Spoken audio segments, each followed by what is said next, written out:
Okay. Okie dokie. You're able to listen though when I send it, yeah? Yeah. Yeah, I listened to it for a second time and fell asleep.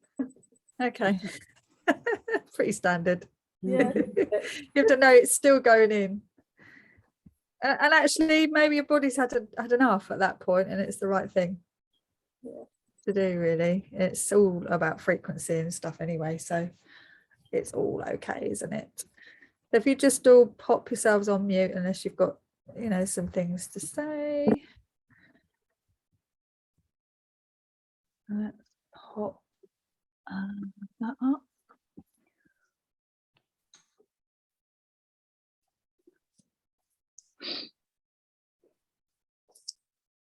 Share screen. Here we are.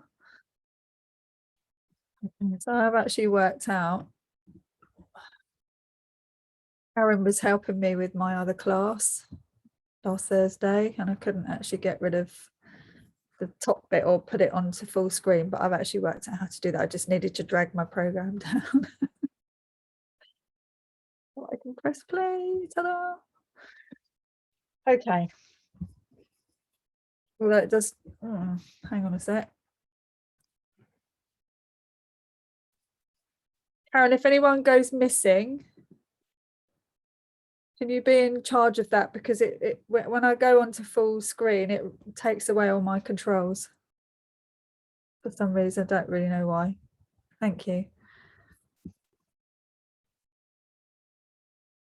Okie dokie. Right, so we're on the throat chakra. And this is the 3D version,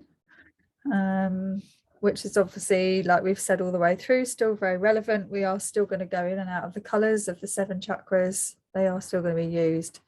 The more we hang out in the ascension chakras and the colours, the more light is coming into our body. We are changing from carbon to crystalline. So the throat chakra in its original colours, light blue, obviously it's in throat. That's the Sanskrit name to speak in a truth purely. The sound is hum, hum. We're going to listen to that shortly. Purpose is communication, creativity, self-expression, thoughts, feelings, your kind of internal dialogue, speaking and listening, sharing truth. You know, you can all read. I'm actually going to take it off full screen because I can't read my slides properly. Sorry, guys. And the association is, the purpose is around seeking and sharing truth, social interaction, integrity and honour, all around speaking and listening. The association is with the akasha or the ether, the sense of hearing and speaking in higher discrimination. So in all the kind of ethereal senses as well, and our kind of eternal records that are out there for us to tune into. Governs the mouth, the tongue, throat, neck, jaw, TMJ, teeth, ears. So it's not just about the throat chakra, it's about speaking, it's our mouth, it's listening, how we talk to ourselves internally as well as externally, how we hear words and sounds from other people. Out of balance, it can be difficult to speak our truth, and not in a kind of dishonest lying way. It's just sometimes we being kind and actually then sacrificing ourselves by not wanting to hurt someone else's feelings, or you know, it's about finding the balance of finding ways to say things kindly so that you know, we are able to speak our truth. This is, you know, we're going into the higher aspects of our energy and chakras and moving forward. We should be able to find ways of communicating that are not going to hurt each other's feelings while still honouring our own truths. So saying what we mean, speaking from our heart, balance speaking and listening, and drawing people to your truth. So this is it in its bigger sense.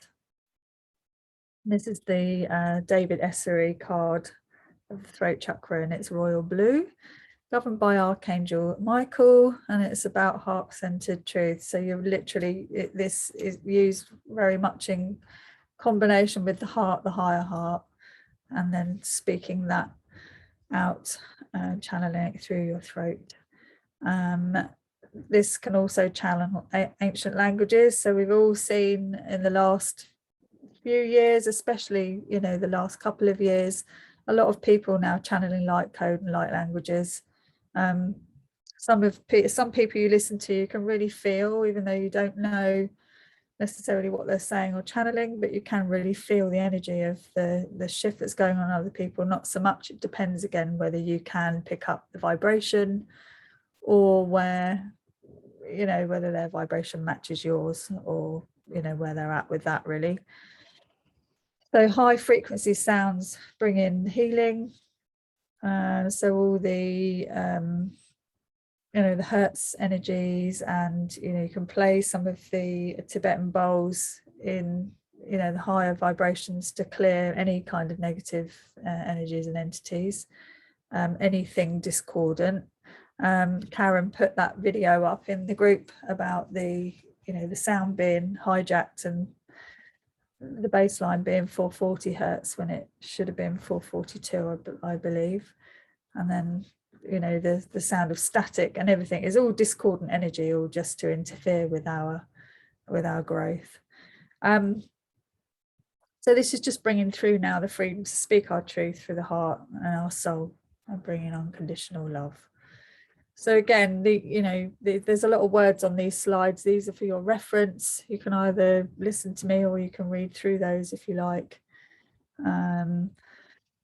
But going from one to the other, like I was talking about, this is about higher communication, real connection to your heart, but connecting to your heart in how you feel for you first.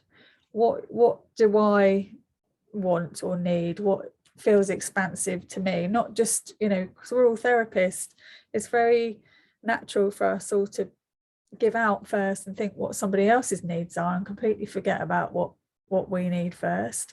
So in order to help others with their own self-love and self-care, we've got to practice that ourselves. And that's been, you know, a very, very big part of my journey, as I'm sure it has for a lot of you as well. And that ends up in a lot of physical illnesses when you don't look after your own self-care and self-love, creating things like autoimmune disease and all sorts of other issues that pop up. So when you're going from, you know, a heart space, you are learning to pause and choose to respond to something rather react. I've talked about this again and again. If there's a situation going on, somebody's triggering you, the trigger belongs to you. The behavior belongs to the person. It might not be very nice. It's often unconscious, and they just spewing behavior all over somebody, not really realizing how, and sometimes not having any clue at all what they've said is triggering. Or sometimes, you know, they are cross and they're just playing out their own baggage. That's going to happen. The power in that really is to choose whether we're going to turn up to it or not, whether we're going to see that as their stuff or our stuff. And I don't mean just if you're triggered, then suppress it, because you've still got to honor the fact that if you've got a trigger, you're reacting to that person's behavior, not the actual person, but their behavior reminds you of something that either has happened before with other people in your life, could be past life, or a behavior in your own subconscious that you don't like about yourselves. And that's always, you know, an uncomfortable truth that we often have to work on. Things like that come up. So it is about working out what part belongs to me, what can I do something about. Can I have choose to kind of walk away from a situation and take a breather, and then find a space to have a conversation with that person? Because although we can, you know, obviously with all the stuff going on in the world, we can blame all sorts of things, and there are things to blame. I'm not saying there aren't. And in order for things to come into a better space, things have to fall apart. So we're witnessing that. So we're going to have all sorts of opinions and beliefs and triggers, and there's nothing wrong in any of that, but it's about not getting so attached to it that it goes round and round and round in your head.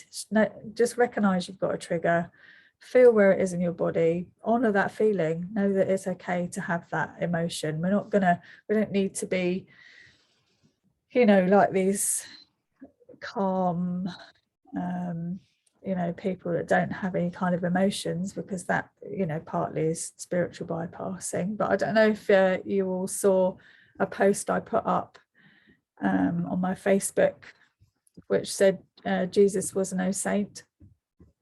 And that wasn't about mocking Jesus. If you read it, it was about the fact that actually he was quite a rebel, and he went out of his way to change things and make a difference in the world, and often going you know, against authority in order to make changes. So it is kind of looking at, you know, he was a healer to bring around the change. And in us, we talk about the Christ consciousness. That's what we're doing. It's bringing that kind of message of, you know, the people, and the message of how we can live better lives with each other. So it's about bringing that message, that Christ consciousness, to all of us through our heart and energy, and then how we communicate that.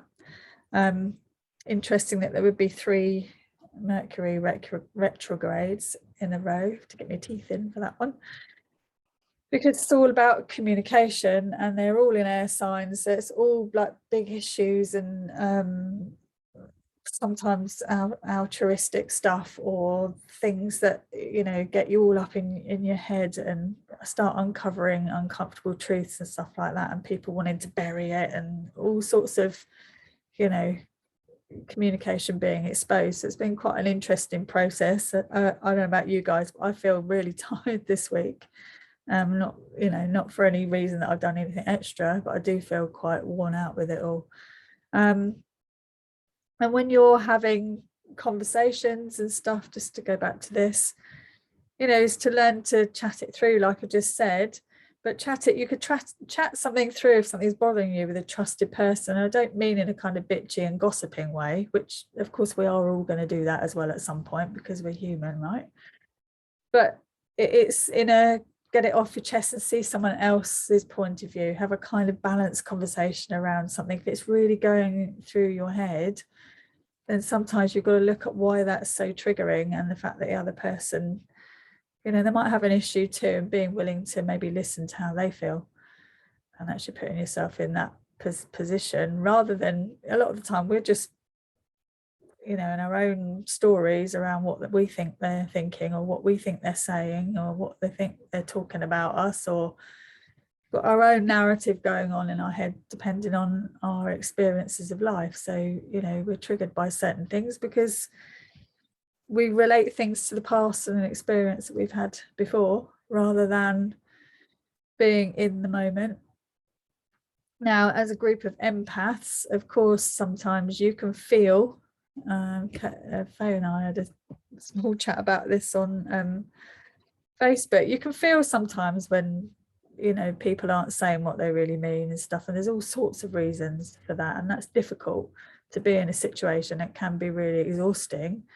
Just going to hear stuff coming out and knowing that there's, you know, something completely different going on under the surface. We will still have our own filters going on in that situation as well, but we are all able to kind of pick up beyond the kind of normal senses. So, you know, like some of us, our children are very sensitive to the energies. I know Maddie kind of feels everything, and it's really difficult at her age to try and work out what belongs to her and what belongs to someone else. And as adults, we're still trying to kind of wade through that, even though we've got more experience. So it's just, you know, communication gets messy, and often it's messy because it's messy in our heads. It's our internal chatter, and that's the habit of what actually ends up being external. So really, this is about getting to know yourself better, how we chat to ourselves, being honest with ourselves, trying to have those honest elephant in the room conversations with people and clear the air, so that people can choose what they want in a situation. And it's not just about what your needs are, or not wanting to hurt someone's feelings. If there's something not right in a relationship, for example, you know, this is not an easy thing to do, and I'm not saying I've got this completely right, but sometimes, you know, you could have years of things building up, when actually it's just could have been about finding the space to just be honest, and instead of being fearful of the outcome, giving that other person a choice in what they might want to do in that situation, and just being brave enough to do that. Sometimes that's opening a can of worms, sometimes it's being true to yourself, and sometimes it's being fair to the other person. So it's kind of looking at all angles of communication, because even the stuff that's unsaid, people can feel it. You know, people pick it up, even if they're not sensitive, they can kind of pick up if there's kind of an underlying, you know, unspoken stuff going on. And then in that, again, because we're all empaths, is learn to switch off the noise. You know, sometimes you have to actually do some kind of exercise or something of imagining yourself in the bubble, and all the words and sounds and interference from your own mind is bouncing off, or to get back into practicing mindfulness, just simple stuff like we've talked about before a long time ago, in the jobs that you do every day, like cook, clean, get in the shower, clean your teeth, make your tea, go through your senses. Because you'll be aware when you start practicing those kind of small exercises again, how quickly your mind goes back into its stories. And it doesn't take very long of daily practice of doing that to actually slow that down. And then you end up with some pauses in between the thoughts. That's where the downloads and the inspiration and a new idea can come in. If we're too busy having a million trillion thoughts always, we're trying to think our way through a situation, your mind's too busy to allow anything else to pop in. And we can pick up any kind of information from the field of, you know, information around us. It's just sometimes learning to be quiet enough in our mind. This is something I have to plug myself back into often, because, you know, I end up being a doer, a human doer, instead of a human being, which again, we've talked about before. We're not human doings, we're human beings. That's about being in the moment, remembering to switch it off, remembering get in the shower, what can you smell, what can you taste, what can you hear? Then you've started thinking about this and that and the other. Oh, bring it back to the shower. What does that feel like on my head? Oh, it's gone off again, and 10 minutes has gone by and you realize, oh, I'm thinking again. Bring it back. Just keep bringing it back. It feels boring, but after a few days that gets easier and easier.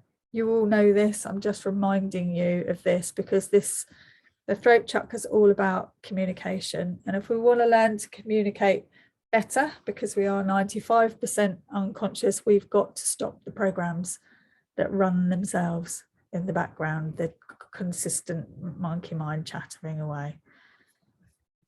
All right. Anyone got anything to add to that?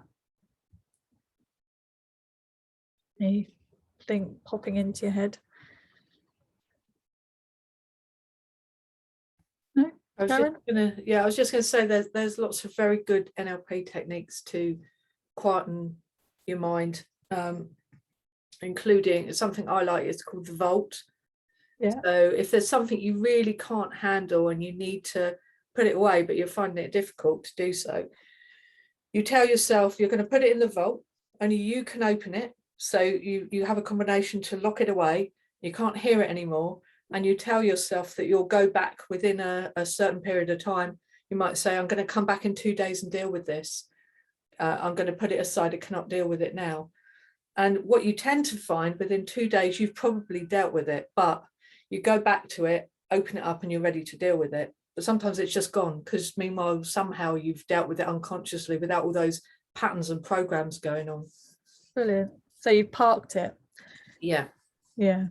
I sometimes with clients get them to do sideways planning as well. I've always had a diary with a week to view. Yeah. Because otherwise a rolling list can become overwhelming. We're never going to get through that list ever. Yeah. Or even a month to view as well, and a different part of your diary or calendar. Put the things on each day that are possible. If you've got to speak with somebody to sort something else out and it's playing on your mind, but it's not possible to do that until Friday, write it in on Friday so that you don't have to keep remembering it. Yeah. Or remembering, which means you just keep bringing it back into your mind, running over and over what you're going to say. Yeah. Park it on the day. Sometimes, again, like you just said, they resolve themselves. Somebody, they might pop up and say something and it just completely clears the air. Sometimes some of the dialogue you've made up in your own head. Well, that's the danger, is the overthinking. Yeah.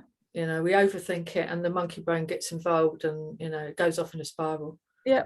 So Yeah, that's, you know, something that I struggle with, and I have to, you know, give myself a bit of a slap or come to you for some EFT and go, right.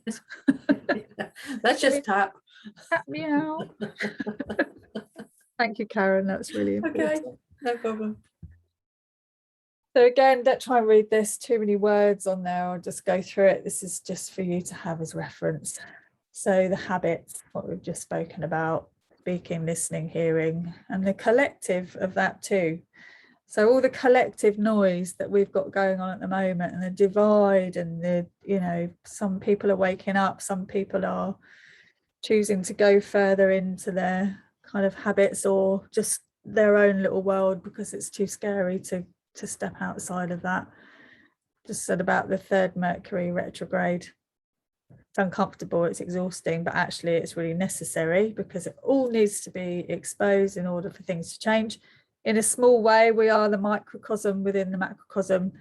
It's about finding those things that, you know, in that may come out all wrong, a bit, you know, like you pull the Tower card in the tarot and you think, oh no, there's lots of things falling apart and stuff, and then out of that you have to end up sorting it out and something good comes of it. Sometimes, you know, even having an argument with somebody can just, you know, can completely clear the air. So it's always good to just let things happen and don't try and be too controlling of that. And, you know, sometimes the unboundaried stuff is also important, because if we're too boundaried, it's too rigid and then nothing changes. Power of words. So I've been reading The Wisdom Codes by Greg Braden, which I shared on the group. A lot of the stuff in there, you know, but it's like the power of prayer and words and mantra and stuff like that. In a little bit, we're going to be in our meditation using the I am words. Talk about that a bit more in a minute. And the power of words, how we can either make somebody's day really nice or we can completely mess it up.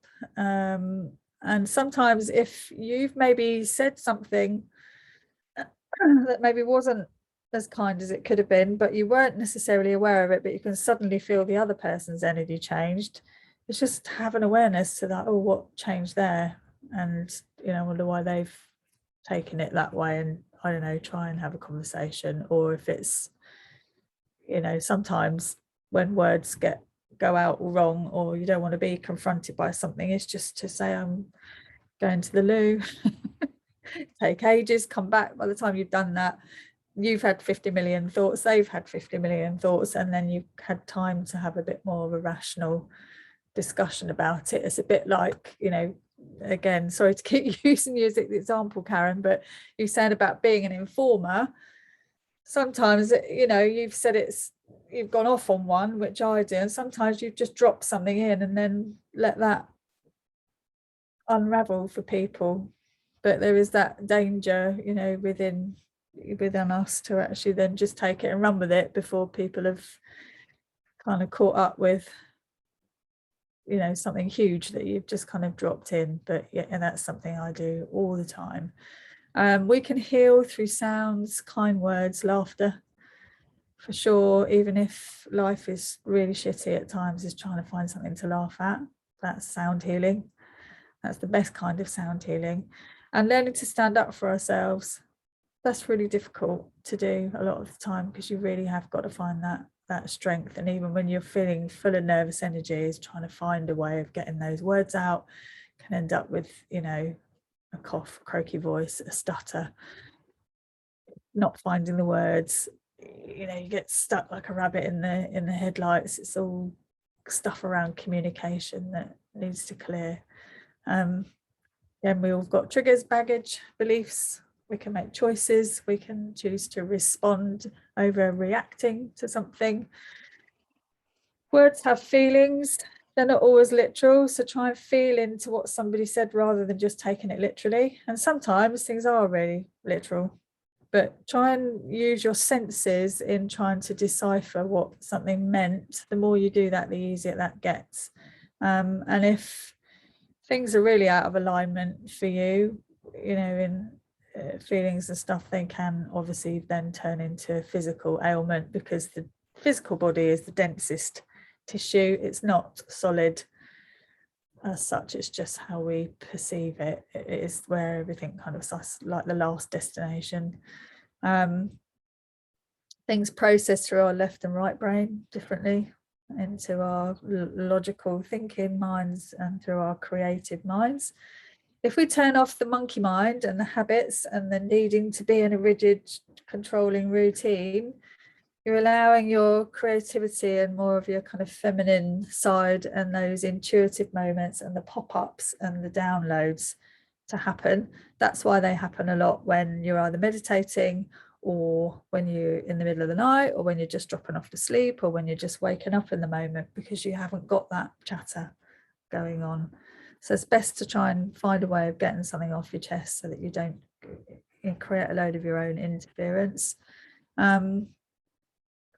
Trusting your intuition, how something feels.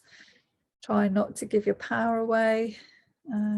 We did that, some of that when we did the solar plexus, but of course we use our voice a lot. Found ourselves saying yes when actually we really want to say no.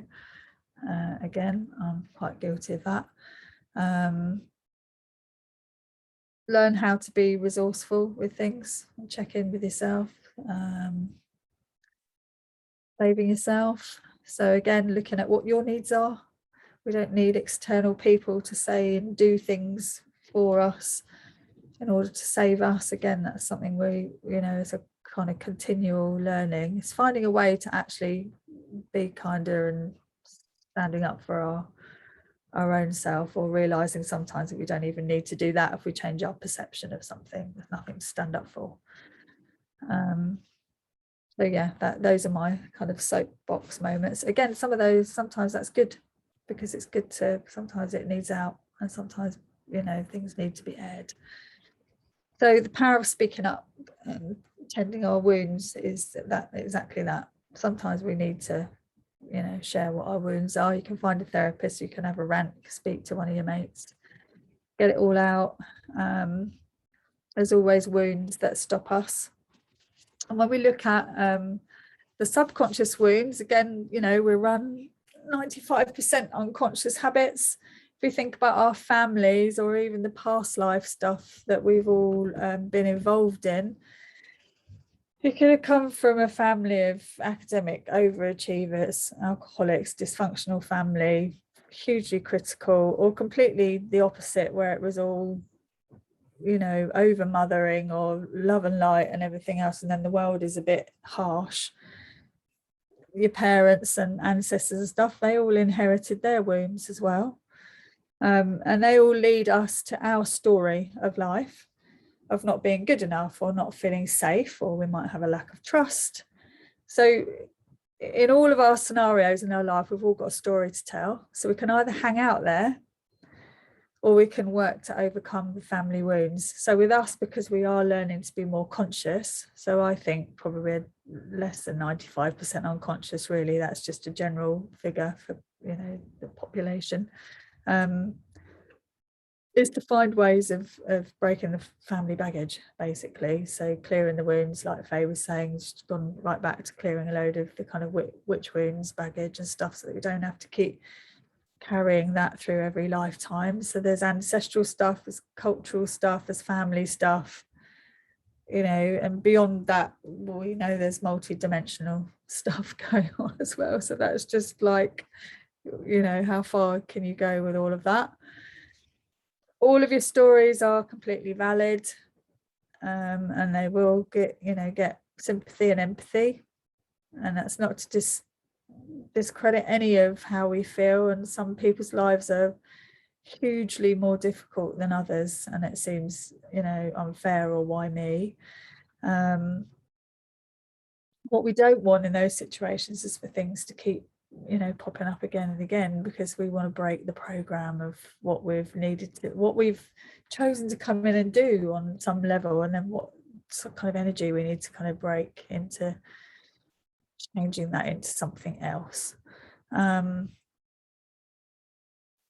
yeah, and then from that we manifest physical problems. So literally they become they can become convenient reasons not to show up. So in a relationship, you could, you know, have problems where you don't want to kind of be together in certain ways anymore, and then you'll end up with a load of problems downstairs, maybe, just to be, you know, give a really obvious example, and then they become convenient because then you don't have to show up because you've got this wrong with you. But you could work on getting that sorted out. I've worked with clients who, you know, when they're really honest, they're not really sure they want to sort it out because they don't want to sort out the bigger mess, because they'd have to show up then and then be honest, and that's really hard and painful for some people. So they hang out in their physical problems because it's easier to stay in that space. So as therapists, we all know some people don't actually really want to get rid of their ailments a lot of the time because it's too big.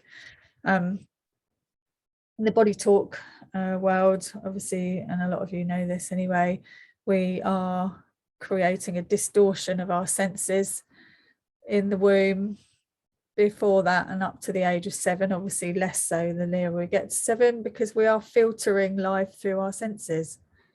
So all of these things that we pick up from when we're very young, they either felt nice or they didn't, or it tasted good or it didn't, or it hurt or it was comforting, or a sound was frightening or something was harmonious, or you get a feeling about a person, or, you know, you're building up all your belief systems out of, you know, actual things that you're picking up in your senses. And then we create the stories that create the belief systems, and from those we end up with triggers.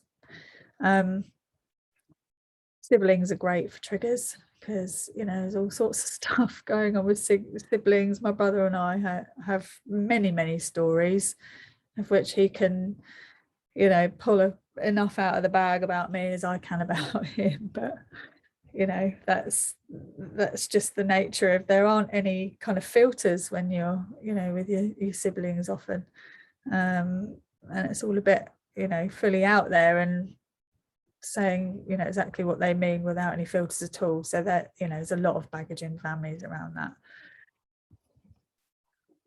Okay. So I'm just going to stop sharing for a moment. Are you all still with me? I'm not boring you to sleep because I'm talking quite a lot, such a lot of information to get into all of these. I wanted to just show you, when I did Sekim Reiki with Cherry, she has ways of balancing the chakras, but she also showed me, which I'll try and take a picture of and put in the group actually, because it'll be quite interesting.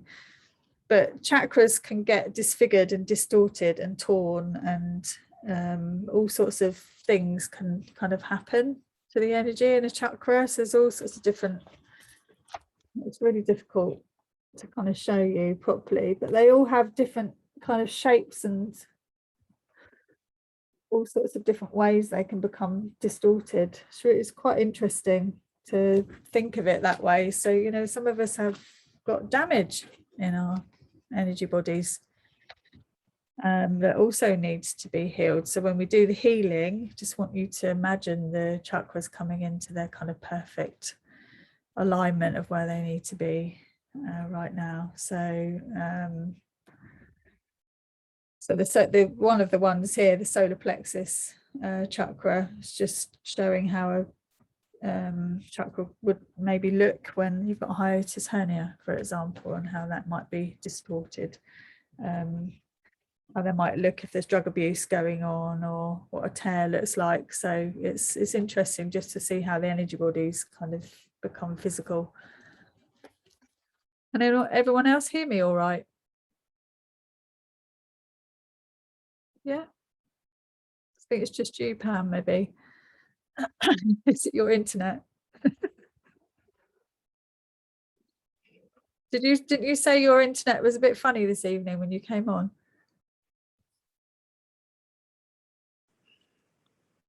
No, it's my Zoom. I think I need to update my Zoom. Oh, okay. But I can hear you, but your voice sounds, it's all distorted. Not like Okay. Faye's was, it just sounds gravelly. It's Does it sound like that to anyone but I else? can hear what you're saying. No. Okay. Sorry, Pat, it might be how it's coming through your computer. Sometimes No, it can be. it's fine. It's fine for me. There was a once moment when you were a bit crackly, but that cleared itself quickly. Yeah. And we're Yeah. going to clear into fit. We will Yeah, have maybe we clearance should, going yeah. on for sure. It's just the nature of, what we're doing really. I also wanted to talk about Archangel Michael for a moment. This is a nice little book, Angel Prayers with Kyle Gray. Has anyone else got this? It's a nice little book, and it goes through different ways of healing with the angels, calling them in, and then different purposes for each angel. So it's just reminding us, because we're going to, Archangel Michael governs the throat chakra in the ascension chakras. So just reminding of his kind of purpose. And I know when I've taught, I teach it more when I teach Reiki rather than Rahani, is, comes in with his flaming sword. He's like the guard of the angels, helping to cut cords and, I always say seal the ends. So when you're cutting cords, if you've got something going on with a person, you're not cutting cords to the person, because sometimes you might need them in your life still. You're cutting cords to the situation, so that situational behavior doesn't keep turning up, because what will happen then, sometimes there will be something that happens to resolve it.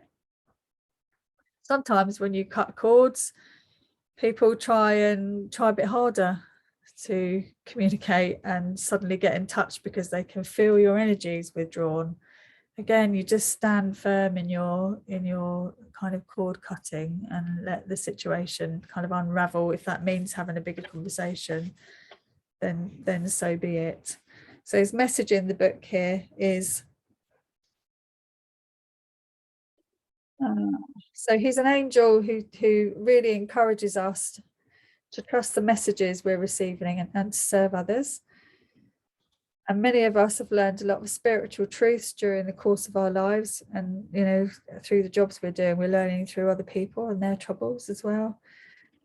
And we can often then not necessarily feel qualified to deal with that or share them, or, we can all have kind of imposter syndrome and stuff when we're dealing with certain stuff. But we're all here. Nobody's, it's not about gurus and stuff now in this time. This is about us all showing up. This is about us turning up and speaking our own truths and all finding our own strengths. We don't need a saviour to come in and save the day. Collectively, we've, got to show up and start making those changes ourselves.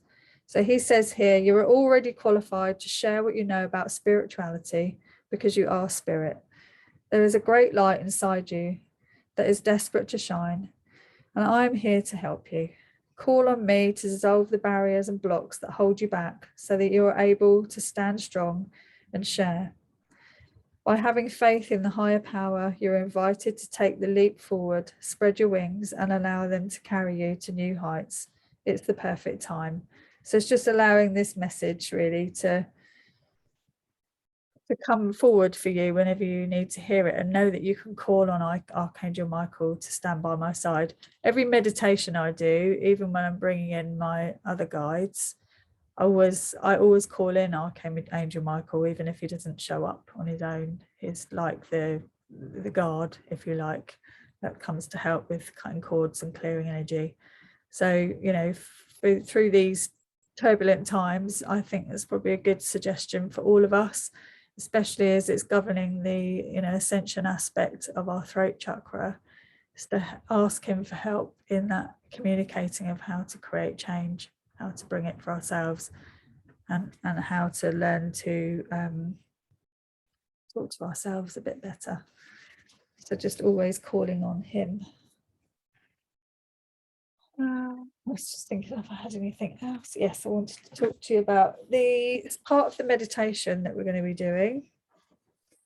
And I'm going to take you into the coherence exercise that Greg Braden talks about, and all that is, and it's stuff we've done before, is you're breathing into your heart space to create a heart-brain connection, as if you're breathing in that space in order to feel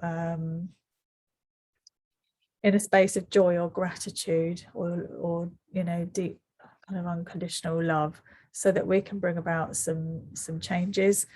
We're going to use the I am words. A lot of you have probably listened to Wayne Dyer. He did a whole book and a whole YouTube videos and stuff that's still out there. You can listen to him talking about I am. I am is ownership as well. So be mindful of what you put I am in front of. So it is the infinite aspect of us. So in here, I'll explain it how Greg Braden has written it. So the I claim in the universal field that the action following this statement is already manifest in a state of existence. And then after that becomes the word that. So I am that. So that's the state of existence is present and sustained. And after that, I am. So I am that I am. So the last I am is I claim in the universal field that the action following this statement is already manifest in a state of existence. I will talk you through this in the meditation, but I just wanted to clarify what I meant by that. So everyone, is that clear enough? Yeah. Okay, good. So when I get to that bit, I'll talk you through it. So I'm just going to share again for a minute.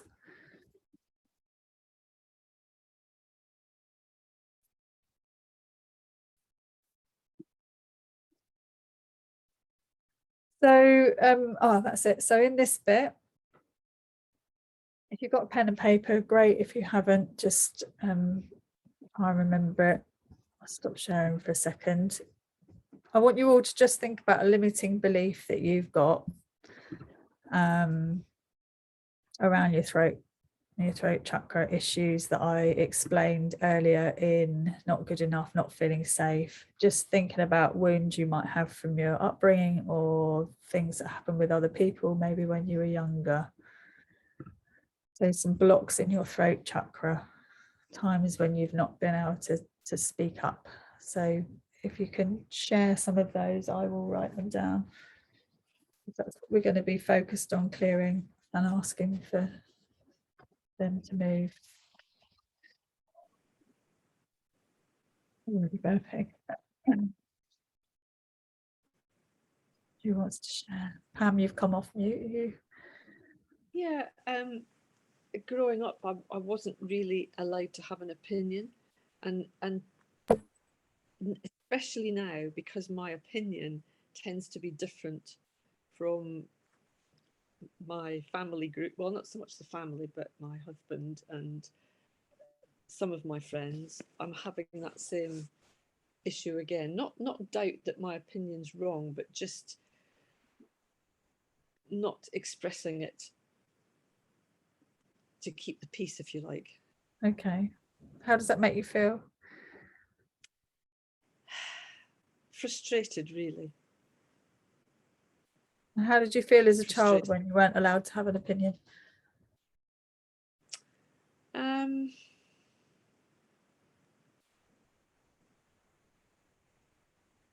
don't know what it made. I don't know. I can't remember what it made me feel like, but I was a child who had constant throat trouble.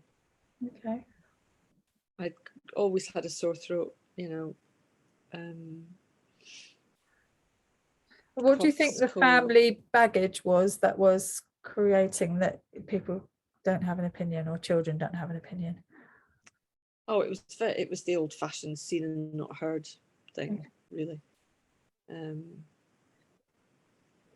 Yeah, I don't think there was anything particular. So this is about not being heard is a wound, isn't it? Being important, yeah, just not being worthy of having an opinion, I guess. Okay. Thank you, Pam. So when we come to the meditation part, you're gonna be kind of allowing these things to move now, because we don't need these stories anymore. They're valid. They're really valid, and they are proper hurts and wounds. But we need to allow them to show us another way. I have some of that too, of course. Karen? Mine's similar, actually. As a child, definitely ignored quite a bit. And also still this rings in my ears after all these years. And I don't think he actually meant anything by it, to be honest with you, but it's still there, is if I forgot, like I get excited about saying something and then I'd be told to wait because the adults were talking. And then by the time it came to me, I'd forget what I wanted to say. And I'd get told, well, it couldn't have been that important. So, yeah. So as an informer, that's, it's not great, is it? Yeah, no. It's human design getting in the way there. Yeah, so I can laugh about it, but I still remember it vividly. So clearly, was definitely a wound. And if somebody said to you now, another adult said to you, wait, like that, you'd probably want to bite the hand off. Well, funnily enough, just I went on a course quite a few years back now on something, and he went along and he just said things that he thought would trigger people because we were testing it out. And he just turned around to me and said, I'm just going to ignore you. And I thought, oh.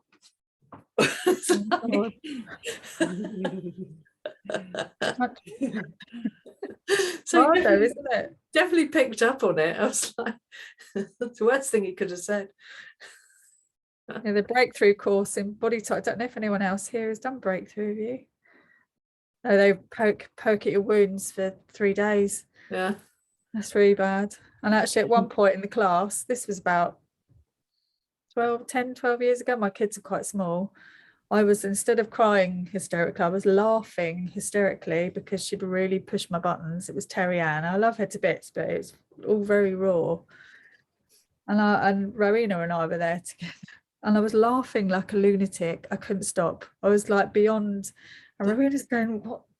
Whatever's the matter with you?" I had to take myself out of the room and come back in. I was really sick, and I was laughing because I suddenly had this. The kids were probably something like, I don't know, 6 and 4 or 5 and 3. I was going, and Jake's already screwed up and Maddie's on her way, and for some reason, like, it just triggered all this like nervous laughter. It was really bizarre. So I had a complete release of some sort or another, and big pokey things about being a bit of a princess.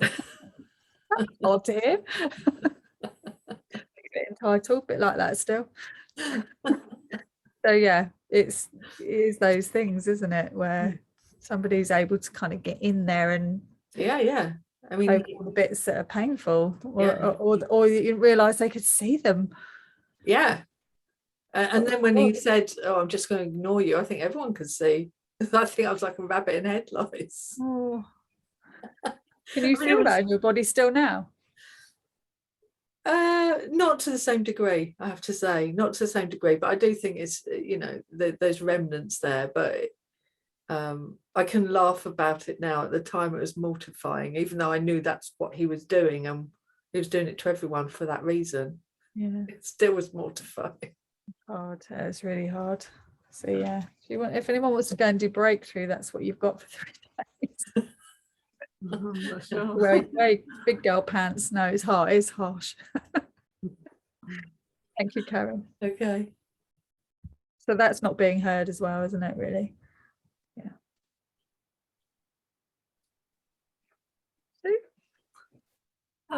Well, I couldn't get a word in edgeways because I had there were 5 of us, 5 children, and I was the 4th born, so the older ones were louder.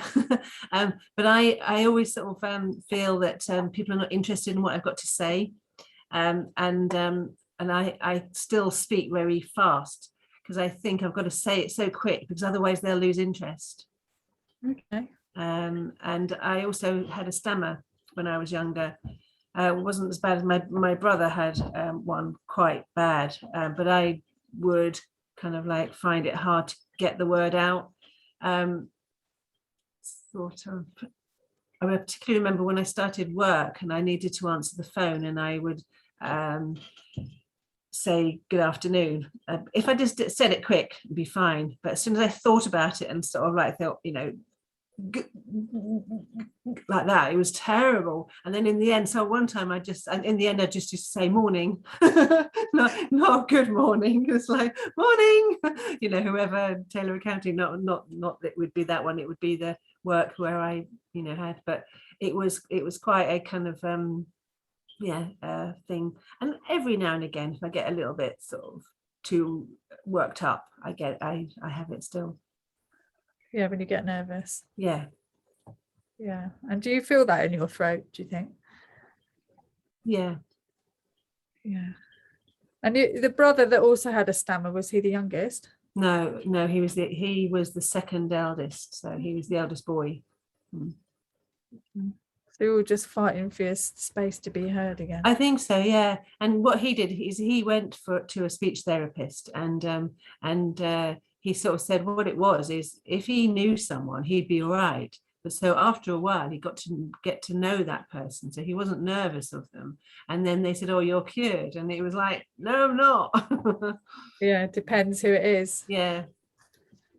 So it's another variation of kind of not being heard, or not being, you know, thinking people are not interested in what you've got to say. I mean, we can all relate to these. I mean, I spend hours, you know, talking at you, and then still in my head I'm thinking, are they bored? Are they going to sleep? Are they going to come back? You know, all those thoughts go round around in your head for everybody at some point or another. It's just part of human nature, unless, you know, you've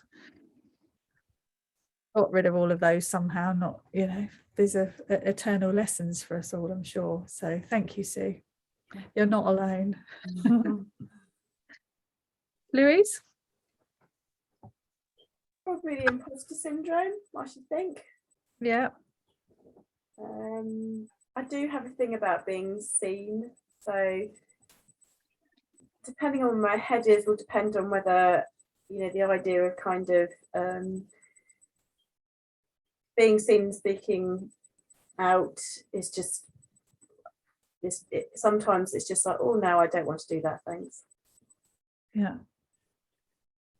And then do you just not do it, or do you think you're trying? No, I will do it, but so I mean, like, for example, I've done so like talking, so what was it, last year when I did that nutritional talk?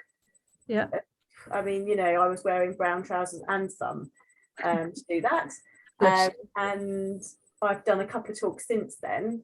I can't say that it's my most enjoyable thing, but you know, I kind of put my big girl pants on and I can do it, but there is a part of me that just goes, oh no, I just don't want to do that.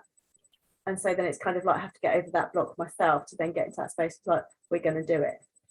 And if it's imposter syndrome, is that thinking that someone else knows more, or you're going to get caught out and what do I know? Or yeah, it's just, what do I know? Why does anyone want to listen to what I've got to say? Because actually I haven't got anything worth saying. Yeah. And where do you think that's come from? A big family again, do you think? Well, my parents were Catholic, so you know, there's this kind of like, well, this idea that you're not perfect and you're not this and you're not that because, you know, God is type of thing. It's just absolute rubbish. So I wonder whether there's some of that from there, like that kind of not good enough thing. Yeah. Okay.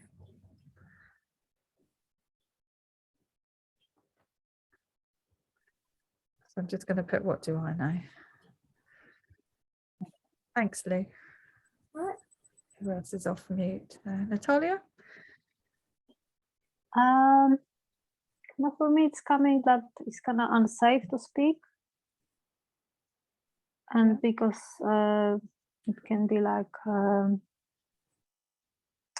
then open to criticism or rejection, or even losing people when you speak out and tell your truth. Okay.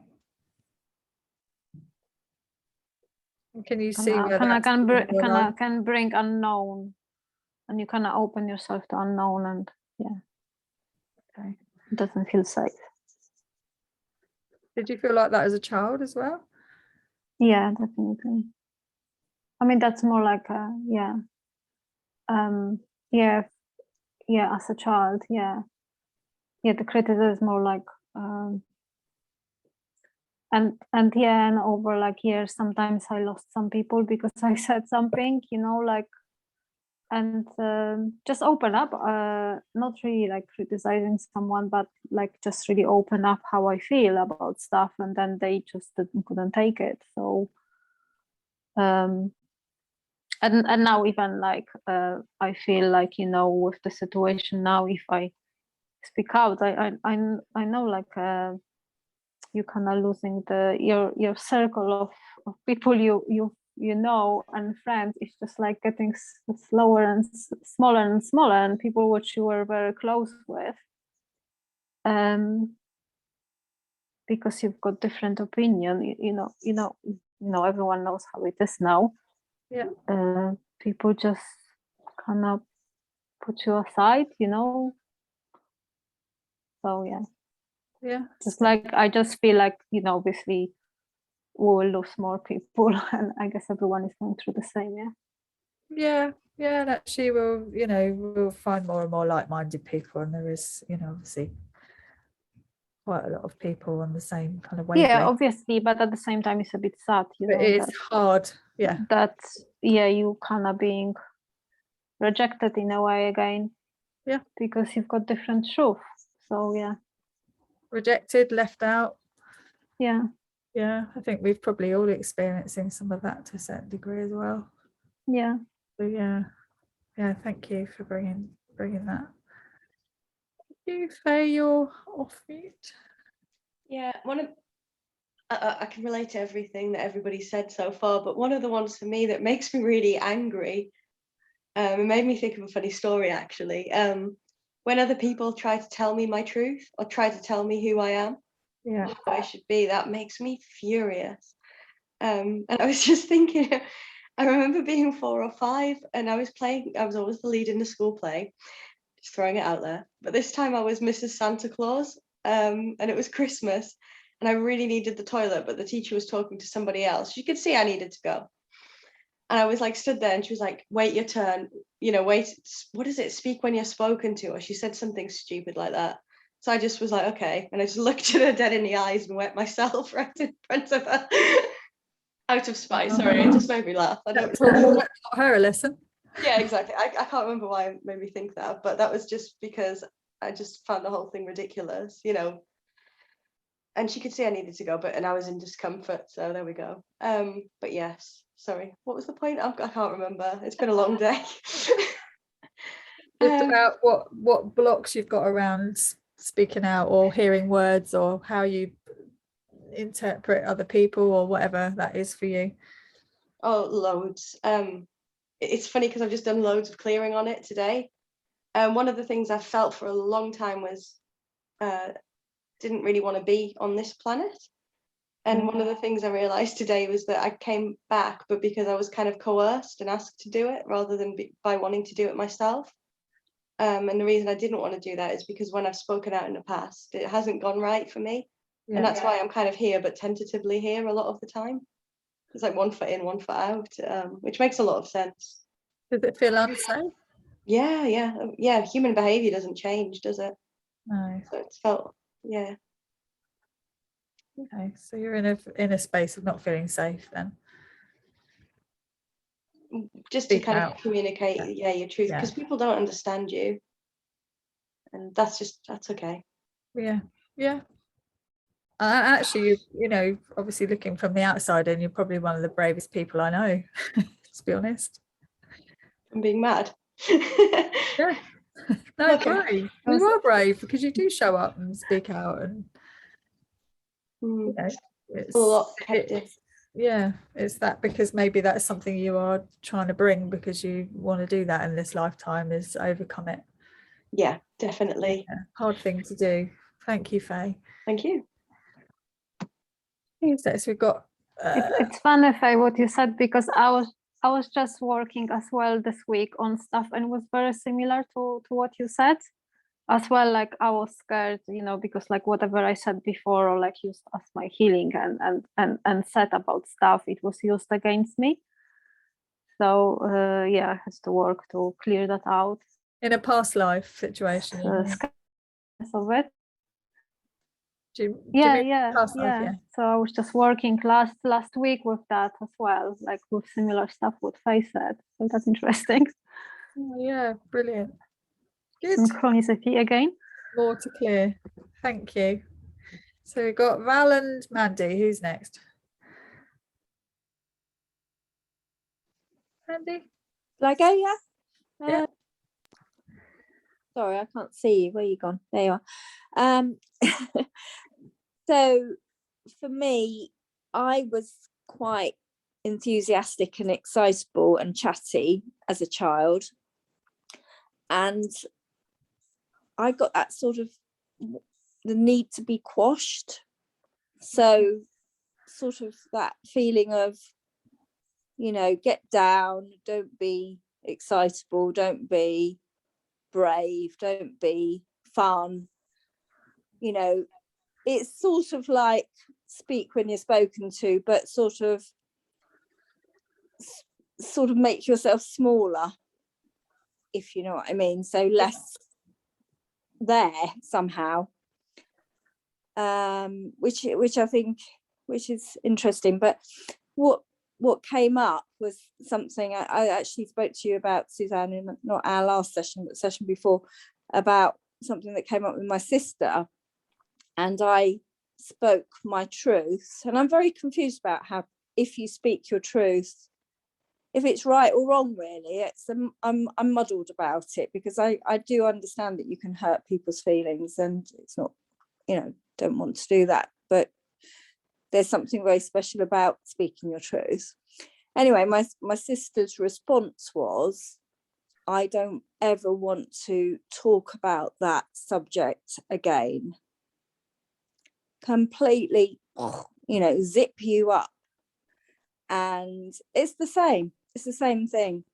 So and I actually was gobsmacked, because, you know, I quite like to chat. So That's hard, isn't it? yeah, I couldn't believe it. You know, oh my gosh, I really felt like swearing, and, you know, and throwing a fit, actually. And that's the difficulty, though, when someone's in a different place to you.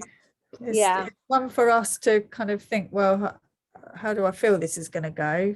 And sometimes we can create the energy if it's going to go badly, or we can just give it a go and see. And sometimes, I mean, your sister's discomfort, that belongs to her. Doesn't make your points any less valid. It's just she doesn't want to hear it. Yeah, I had to really sort of process it, because, well, to me, it just seemed alien. Yeah. But anyway, it's difficult. Yeah. Sometimes it means talking it through in a session rather than to the person that, you know, doesn't want to listen as well, just to try and overcome and clear the bit that belongs to you, which we talked about before in a session. So it's hard. Yeah, speaking your truth's not very easy at all, really. No, but it's and about finding the people that you can do that with, that where it's not going to be taken badly, and trying to find a way of communicating that with the right feelings behind it.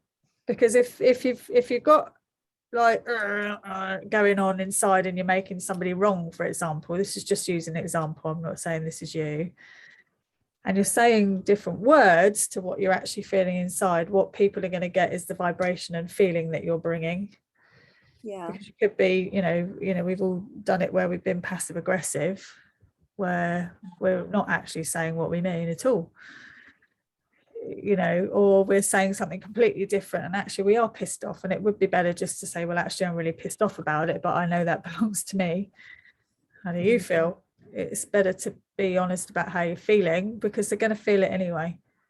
I mean, the person that pulls me out the most is my daughter. She'll go, oh, that's not what you really mean though, is it? I go, oh, is it not?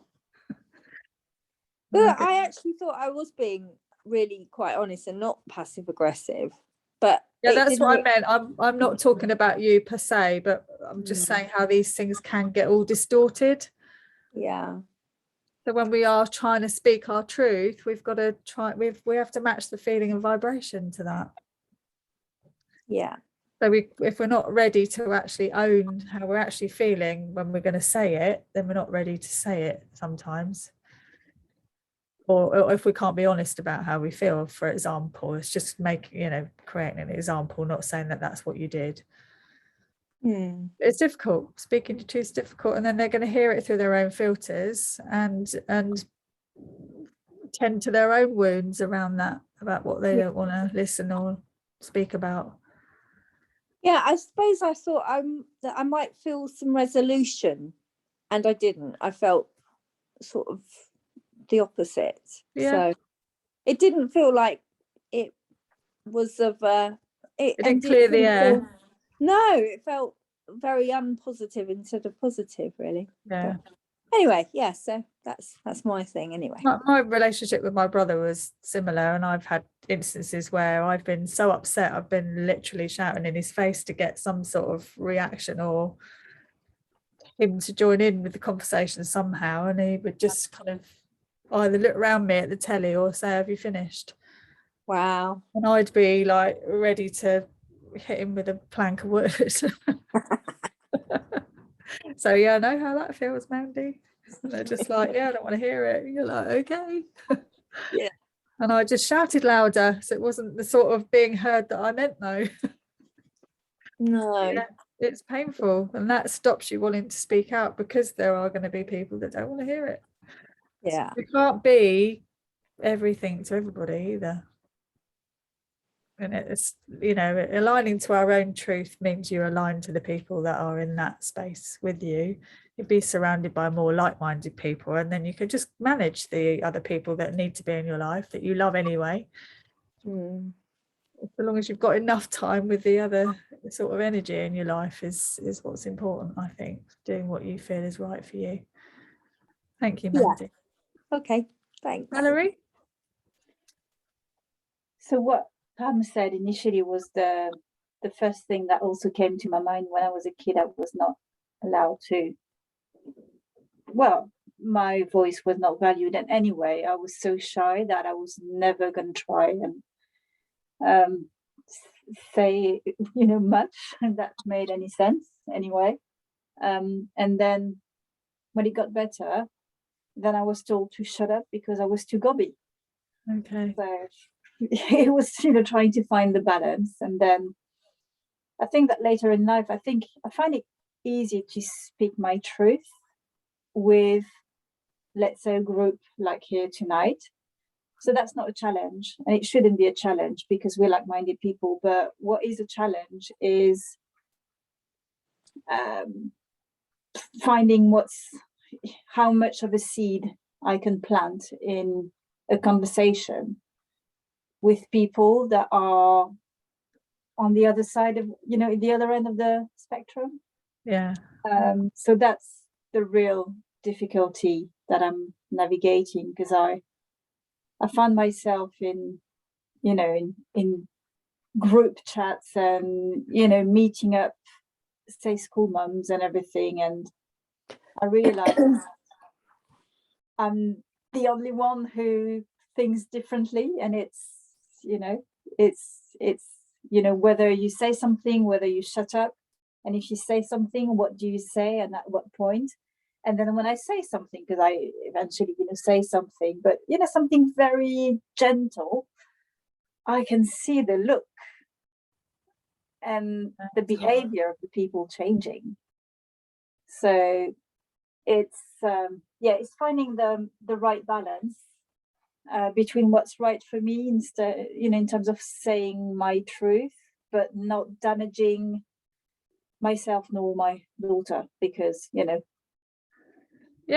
there's different kinds of truths, isn't there, and we don't need to say all the truths that we feel in the world all in one go to certain people that don't want to see the world how we're seeing it.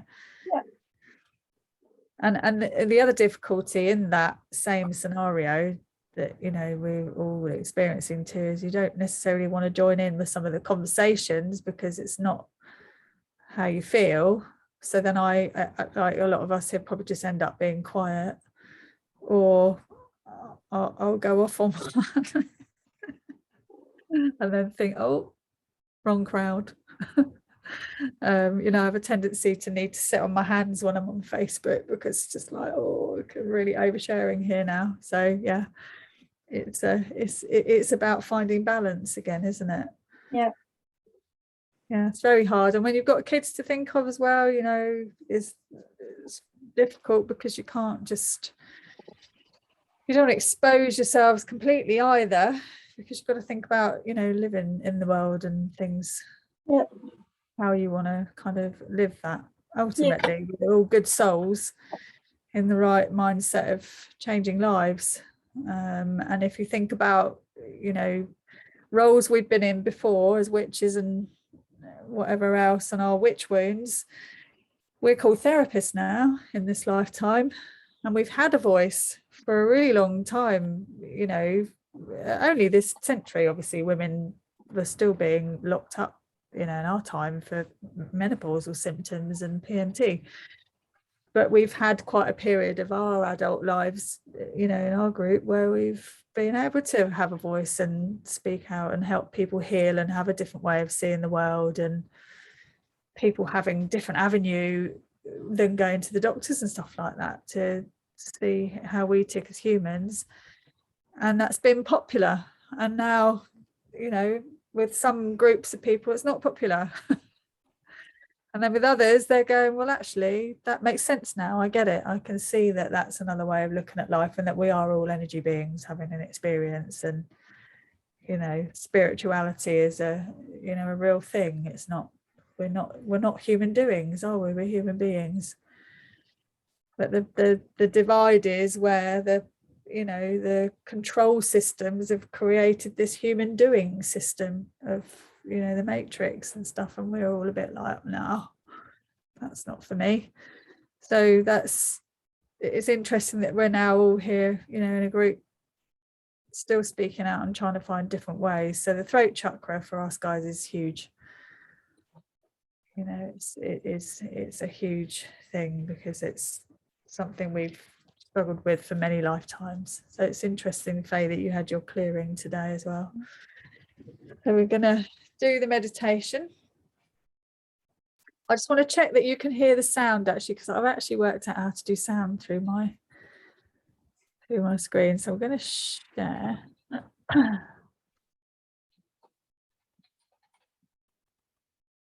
You tell me whether this sounds all right.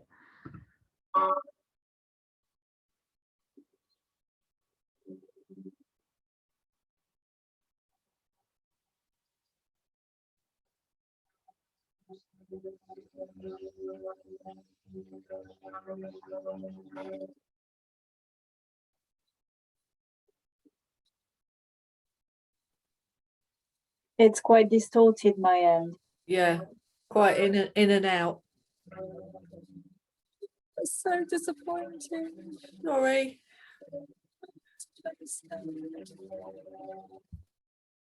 I think generally the internet is not very strong today. It's not, Yeah, I mean, I found a way. I think like Who? You okay? yeah, just dropped few things. Your phone that dropped on the floor, or you? There's a few things dropped on the floor. Oh, bless you. Oh, hang on. I forgot to click the share sound option. Let me see if this sounds different.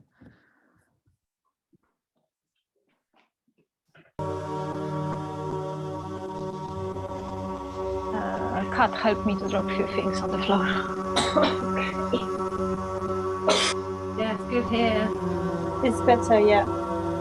Yeah, much better. Yeah, you good? Yeah. I'm going to go back to that one. Might need to be a little bit lower though, that's all. Yeah, it's a bit loud. Yeah, I realise that. Okay. Thank you, though, for pointing that out, because I might have forgotten.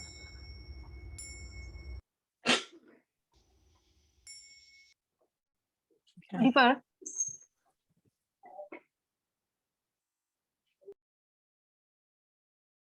Let's put that over there.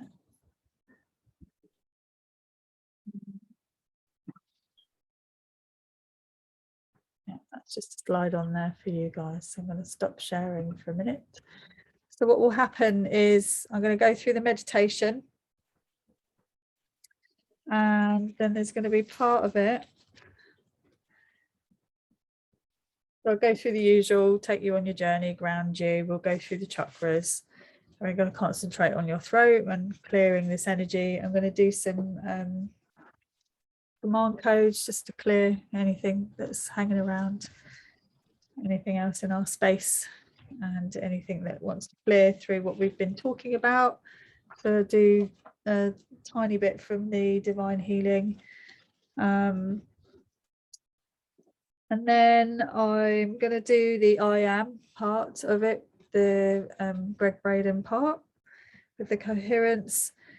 And then you're going to listen to that music. So you're going to try, and I'm going to talk you through this before you go into the music, is to try and stay in the feeling of that coherence of being in that joy or gratitude, and, you know, saying thank you with proper meaning. The music's about 9 minutes. I'm not going to play it for that long. That'll be long enough for you, so don't get where you're completely laid down, because you'll probably fall asleep. But just want you to practice bringing yourself back into that feeling in your heart, that coherence in your throat. So really trying to expand that feeling and keep coming back to it while you listen to the music. The music is Jonathan Goldman, which some of you have done with me before. It's the throat chakra and the light language codes that he's kind of bringing through, and the sound of the throat chakra chant, the hum, is in there. If you want to make the noises along to it, then do. You know, if you're in a space where you can do that, that might help you stay awake during the sound part. Just kind of hum the bit that you're in tune with in the music part, and then I'll come, obviously phase that out and come back into the meditation. If you fall asleep, don't worry about it, because you can watch it again. All right. I'm going to put myself with my camera off because I need to use my torch a little bit. I just don't want to forget any of the bits that I've got on here. All right, everybody comfy? So Mandy, if you're laying down, maybe I could see you somehow. You could prop you so that I can prop it up, or get comfy so that your head's comfy, just so I can still see that you're okay.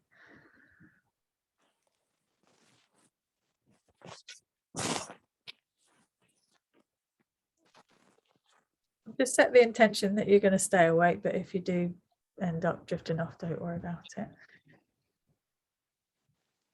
Okie dokie. Right, let's go off camera. So get yourselves into a comfy space. Just relax into your body.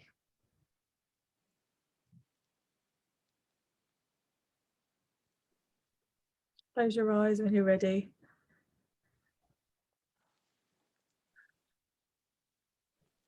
Just allowing any aches and pains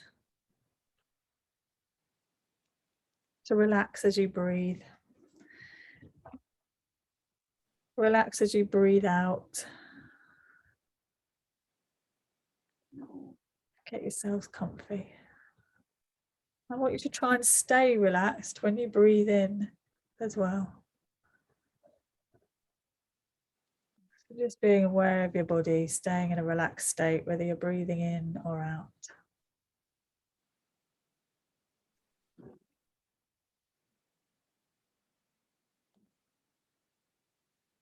So either relax your eyes down or close your eyes, so there's no interference of distraction going on.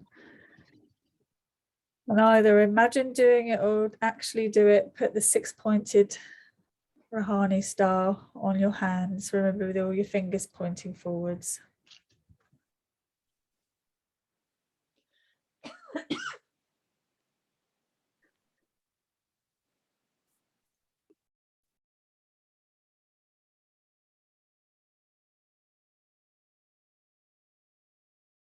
And then imagine the 6-pointed star above your head.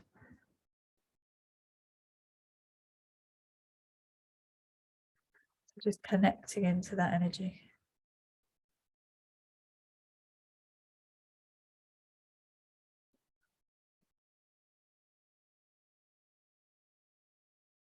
That's your connection to Christ consciousness, part of your protection, and any energy that moves through there is part of your protection. It's only ever for the highest good. Take your awareness down now to your Earth Star chakra, about 18 inches below your feet.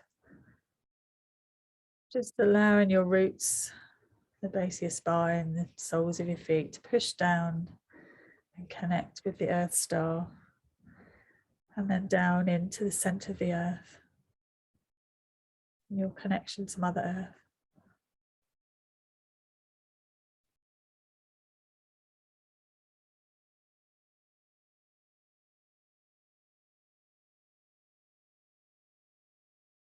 Just see us all together in a clearing, but only just like on the edge of the trees. Through those trees, you can see the beach and the sea. It's early morning, the sun is coming up. Just starting to see it peep over the sea, and the light's starting to shine. Have all of us there together in the circle. There's a small fire burning just to keep us warm.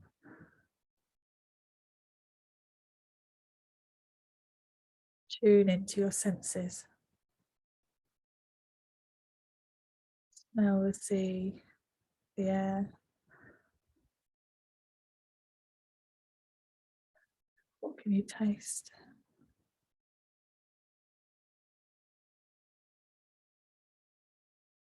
What can you feel? Can you feel a breeze, the ground beneath your feet? All of us there together.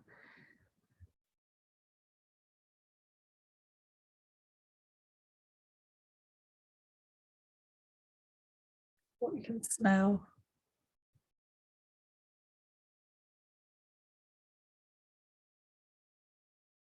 The sounds that you can hear from the trees and the beach and the sea and the animals.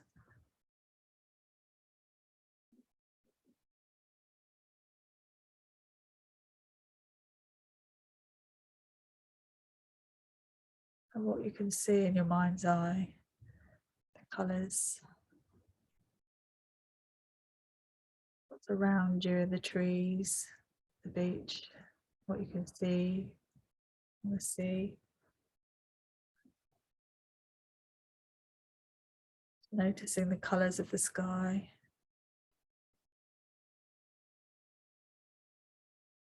And the birds starting to wake up.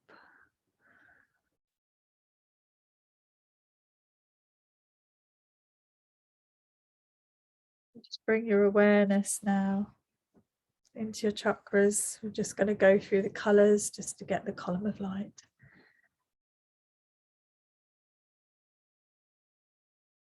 Feel into your Earth Star and that energy coming up through your roots.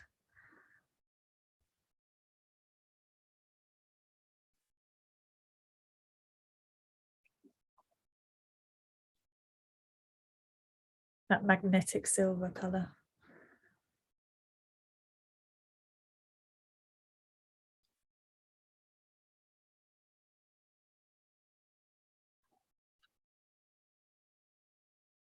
And coming up into the deep grey of the base chakra.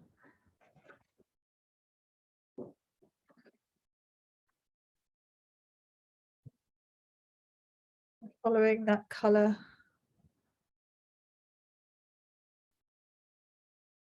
Up into luminous pink.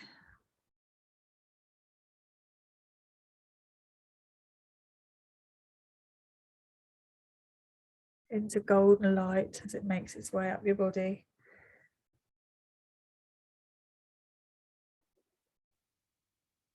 bright gold within your solar plexus. Just feel that energy expanding out all around you. A giant bright gold bubble of light.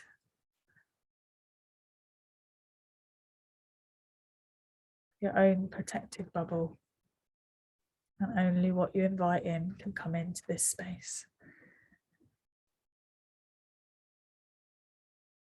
And then up into the pure white of your heart.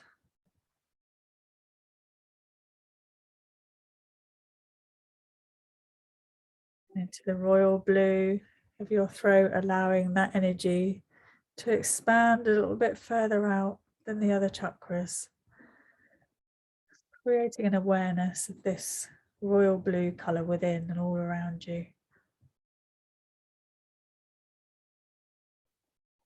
And higher still, merging with the crystal ball and emerald green lights and into the golden crystal crown colour.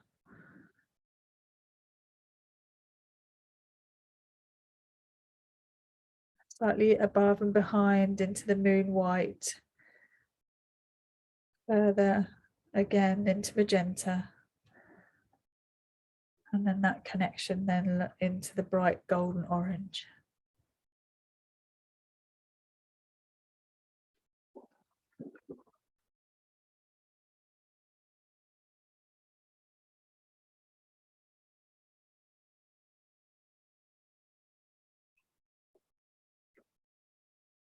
Just imagine now a white light appearing in front of you.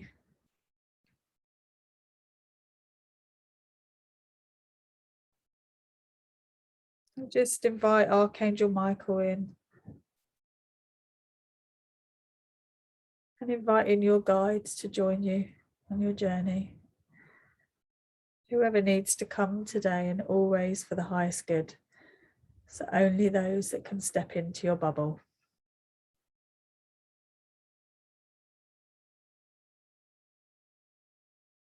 Ask them to step into your space.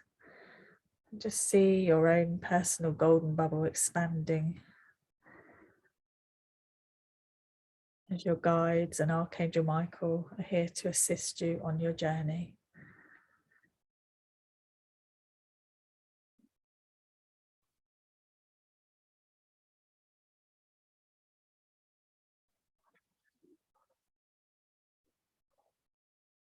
Just see now Archangel Michael lifting up his flaming blue sword.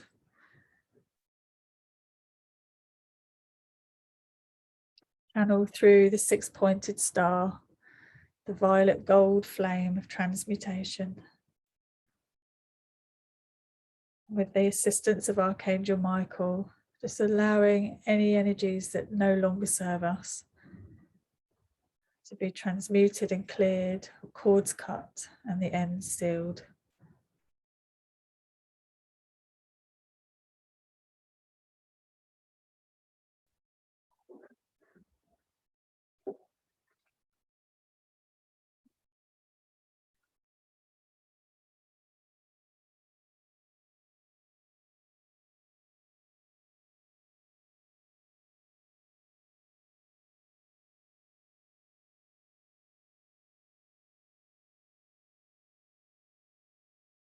Just bringing your focus into the column of light.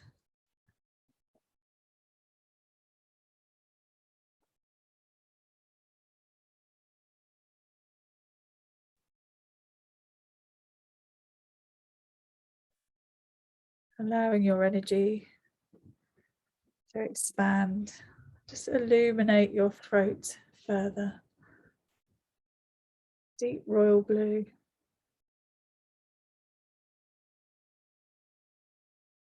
Just allowing this to mix and merge with all the other colours of the chakras. So we can bring balance and support from the other chakras to our throat chakra.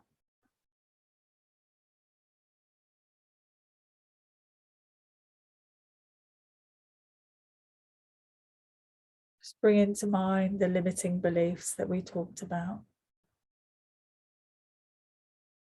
Being aware of where they are in your body.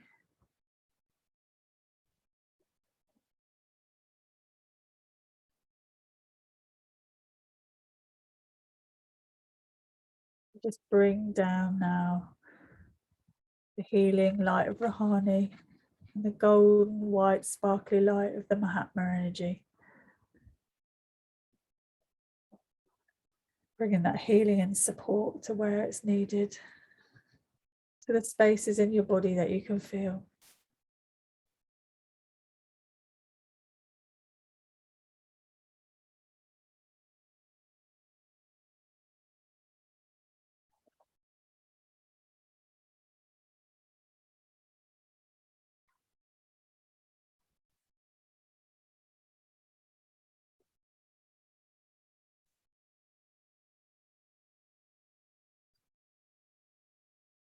Going to clear the energy a little bit further, going a bit deeper.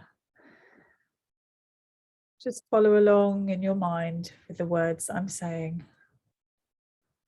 Healing team, we command the clearing of all low frequency energies and energy beings. Any attachments, residual energy at whatever level or dimension they reside. Please take them to their next highest level, where they will be made whole. Please make any necessary repairs to stabilize and secure our energy fields, and put up any shields to prevent any further interference. Thank you. Allow that energy to move.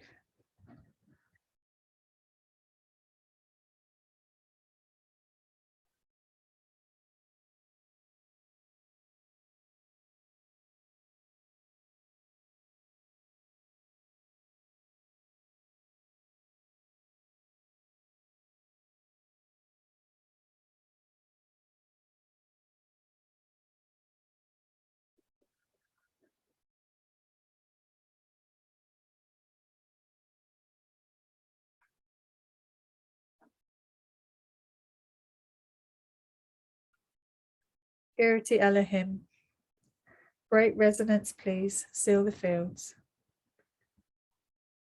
Higher self, please raise the vibration of all our bodies to maximum beneficial vibrations per second. To maintain this clearing, keep our souls clear, aligned and grounded. Thank you. Allow that healing to come in.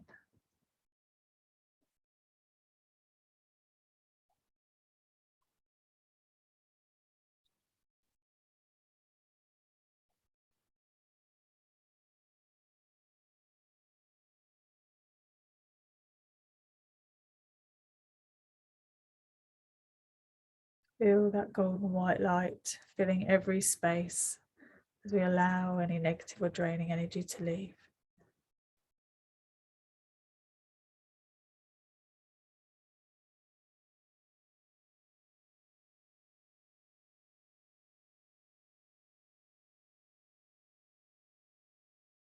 Feel into your heart space now and your heart chakra. And breathe into this space.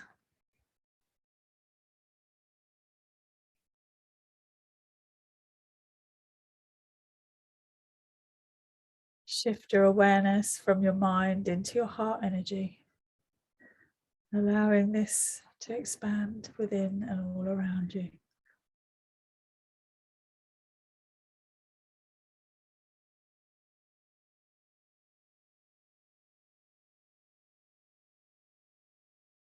It is safe to turn your energy inwards.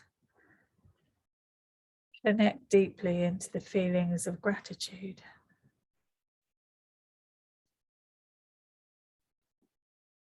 Feel into the times where you felt appreciated or you have appreciation for things.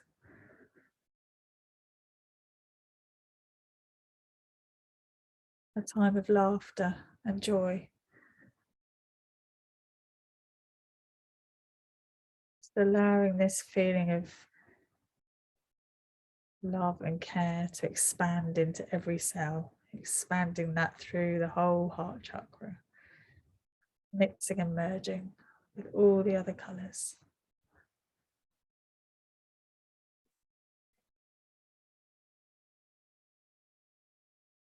Using all your senses to embrace this, what the heart opening feels like.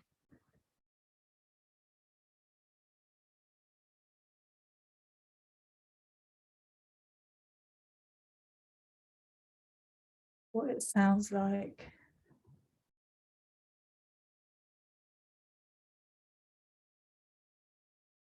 What you would see in your mind's eye with this feeling.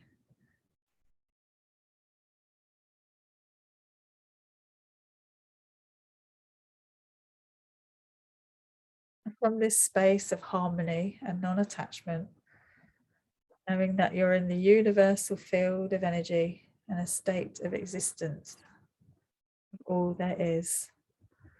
Say in your head or out loud, I am that I am.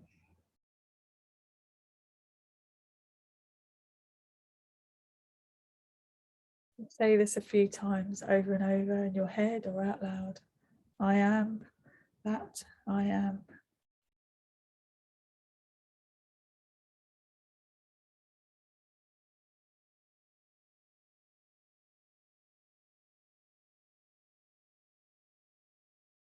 Bring that heart energy into your throat chakra.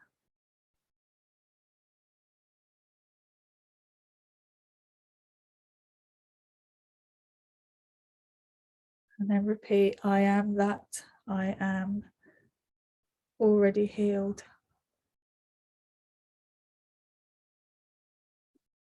I am healed. And have an awareness to this feeling in your heart and your throat chakra. Already manifest that this is healed. Keep yourself in this state of awareness while you listen to the music. As your mind wanders, bring yourself back into that state of mind with your senses. Repeat the words if you want to.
from this deep space of gratitude and joy.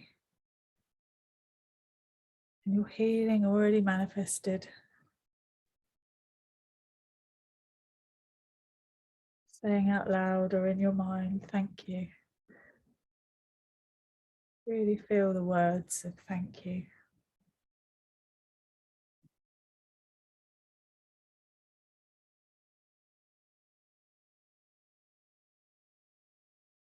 Ask your guides if they've got anything to share, any words of wisdom or a gift at this point.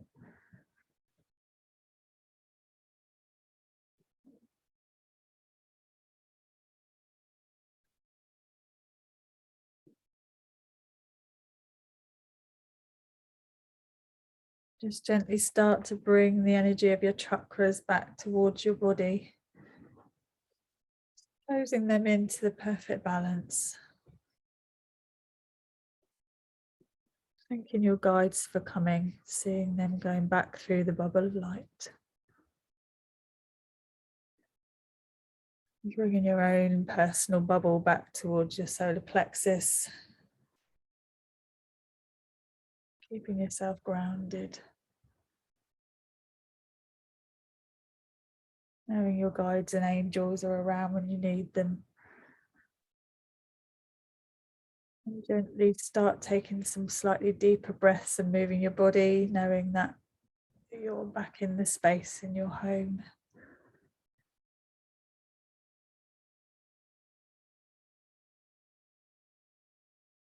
And come back when you're ready.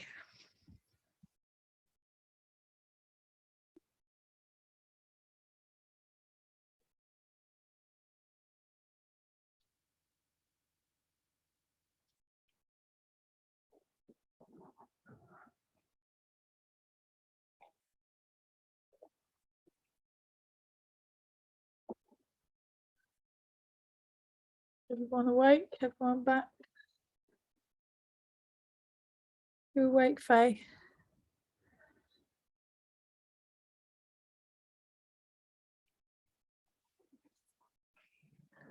Gently just do the bowl.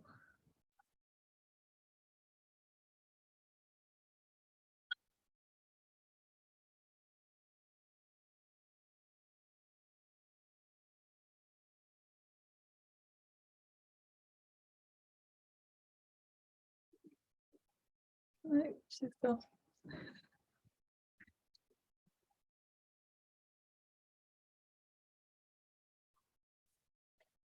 Everyone else back?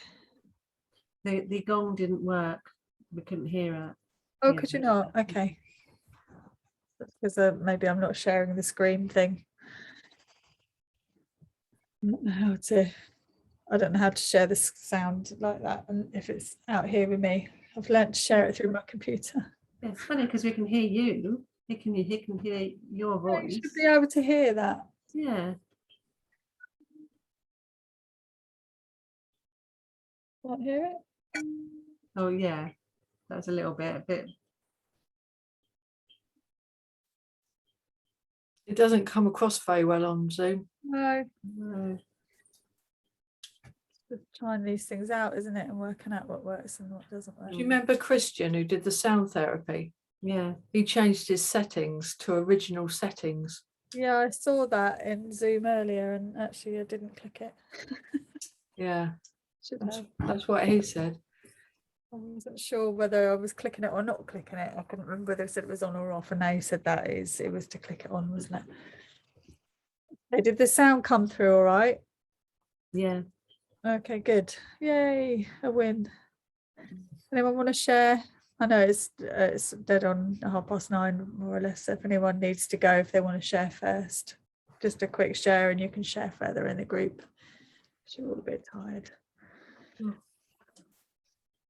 Karen? Okay. Knew it'd be me. I had a very, very weird experiences. I kept getting pulled away to family disagreements, people disagreeing. It was really weird. So I could hear what you were saying, but then I'd go off to all these disagreements and I wasn't part of it. It was like I was just watching it. It was really very weird. And I also was really not grounded at all. I looked at my feet when you were talking about below your feet and stuff, and I was like whirling up above. It's like I wasn't even part of that. It was really weird. And then when you said about being in the group, I wasn't in the group. I was whirling above like this. It's like, oh, this is weird. And I had to bring myself back. So yeah, I don't know what that was all about really, but I just kept going off to these weird disagreements but I wasn't part of them. I wasn't speaking. Maybe just learning to observe and clearing some of the energy. Yeah, I wasn't speaking. No one was disagreeing with me. They were just disagreeing. So, yeah, that was mainly what it was. That was what happened most of the time. Well, better to be in a kind of eagle-eyed view of. Yeah, and I didn't seeing it. even feel the urge. It was like I didn't feel the urge to say anything. I was just there. Brilliant. So yeah, that was my experience. Thank you. That's good. Anything else pops up, pop it in the group. Yeah. Louise, you're off mute. You can go next. Well, I think I just kind of went to sleep, to be honest. I can't remember any of that, so now I do. Certain bits, but I think there's something about a column of light that was. No, I do. You can listen again. Yeah. And you would have had healing. There was healing going on throughout the whole of that. Thank you. The healing up. That's all right. And everybody else activated the Rohani energy as well you did that bit. So yeah, good. That's good. You've had some healing. Thanks, Lou. Valerie? I'm on the same boat as Lou. So I heard all the beginning and the chakras. I heard the divine healing, the clearing. I heard the music, and then I don't know. Okay. Your homework is to listen to the meditation. I know, gosh. You know what? I kind of in the day, probably when we're not all tired. It's quite late to do it in the evening. And yeah, it's a long week, busy week this week, so I'm just shattered. So you've had some nice, lovely deep healing instead. Yeah, I had all my crystals. Oh, lovely. And I put them on taken in the energy. Pardon? They've taken in the energy. Yeah. So I've got different shades of blue, so that's they're charged. Yay. Thank you. If anything pops up, because you will have still received it, just share it in the group, or if you play it again, perhaps all of us, because the throat chakra is really, really important at the moment, just to access it again, or find some other meditations and just share in the group. So it's good for all of us when we share, because we all resonate with it. Pam? Yeah, not a lot to say really. I had my rock on my throat while I heard the whole meditation. Loved the music. I do like me Tibetan monks. I got this picture of myself, not while we were in the circle, but in my own life, being the lone voice, and comfortable with that. So yeah, I've got to think about that a bit more. Yeah. It's like I get this feeling that it seems to be okay for the majority when I'm in a group of friends. It's all right for them to express their opinion, but as soon as I come up with the counter opinion, it's not all right. I'm really having trouble with that at the moment. Yeah, so just allow that feeling to be there and validate it, and do the meditation again maybe, and try and find. It's just so draining. It's just draining. It is. I'm not trying to change anybody's opinion. I'm entitled, when everybody's expressing theirs, to have my own. But why is mine so ridiculed? And it's very frustrating. learning to own it, and you're being happy whatever other people think, I guess. Same for all of us. I don't care. It's not that I care what they think. It's what Natalia was saying as well, that the more you say, the more isolated you feel somehow. The risk, you're taking a risk every time you express your truth, that someone else is going to drop out of the group. And So that one sentence might have made a massive big difference to how they change at some other point.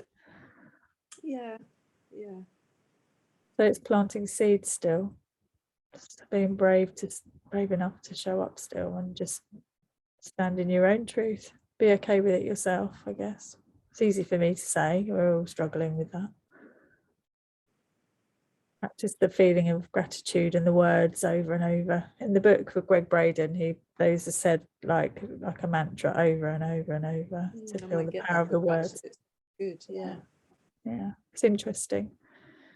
Thank you, Pam. Who else is off mute? Sue? Okay, you guessed it. Mine is similar to Lou and Natalia. I woke up for the divine healing and the music, and I hummed a bit to the music as well, so that was quite nice. And yeah, Pam, very similar to me, to you, where you just feel ridiculed if you say anything. Yeah, as we have done in many other lifetimes. So yeah, we're healing those wounds as well. So yeah, thank you, Sue. The music was nice, wasn't it? It felt really comforting. I enjoyed that. I shut my eyes for a minute as well, but I stayed sat upright so that I didn't end up going to sleep myself. Thanks, Sue. Mandy? Yeah, I enjoyed it, and those strange energies. I've never sort of got as in touch with all the cohort of guides and angels and things as I did tonight, so that was pretty special, and they kept coming, which was brilliant. But then it kind of went a bit pear-shaped, because I had sort of Frankie Howard, and that sort of carry on whatever it was down the Khyber or something energy, and then but then it turned into Kenneth Williams, and my father-in-law's name was Kenneth Williams. Oh wow. And I realized he was trying to get in my party. I was like, wasn't the best thing. So I was kind of, when you have to expand your bubble of protection to the people that are not invited in it. Yeah, that's it. Yeah, I was sort of like, hang on a minute, tell them you're not invited, get out. Yeah. So that was bizarre. And then kind of went on from there really, but it was good. And I'm still waiting to heal this tickle though. It kept feeling like it was gone, and then keeps coming back again, so I think it's on its way, but it's all in that part of the body that is in the throes of the collective healing in the world as well, not just with us guys. So it's very synchronicitous, if that's the right word, that this is the throat chakra that we're doing this week. Very much so. And I just wanted to say I've been here listening to the Chiron tapes a lot. The Cryon, Cryon. That's all right. We knew what you meant. And it's the same what Pam was saying and Natalia was saying about, we're ahead of the game, aren't we, in so many ways. And what you said was very pertinent, that it might even be 20 years down the line that something goes ping in somebody's brain that we've said another, and so, and it is tough. We are in a really tough place being, that, the sort of people who are ahead. And therefore, but I feel like I've been like that the whole of my life. like 20 years ahead. So Yeah. And it's so and- crazy at the moment, isn't it? That it's a bit like some days we all feel a bit like, come on already. I feel really impatient. yeah, and sort of a bit cocky about it, but then you can't do that either. So it's hard. No, but we're human. Yeah. Yeah, we are all in that space, and there's so many more people in that space now as well, which is, you know, there's this kind of energy and the change and the shift and all that's kind of been around for years and years. Cryon's been talking about this for 30 years. Oh wow.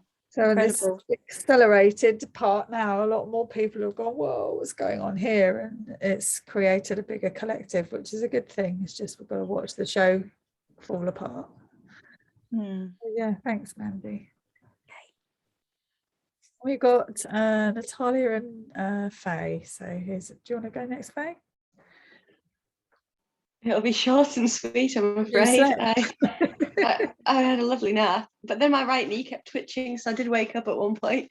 I was like, oh, that can't look good. I was like, it was just my knee, I had got a trapped nerve.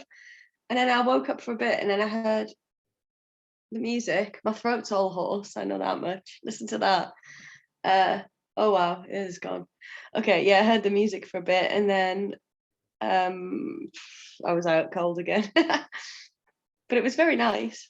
Good. You had some healing again. It's, you know, it's all there doing it. You've got the recordings, so it's for you to do whatever you want with it. Thank you, Faye. You look relaxed. And then we have Natalia. Yeah, so I cannot say much either, because I remembered following everything and like seeing us in circle and stuff. It's just a memory that I've seen it, but then now I don't remember. It's funny because it's like at the very end, it just kind of everything kind of got erased. So yeah, I remembered following everything, but then just cannot recall much now.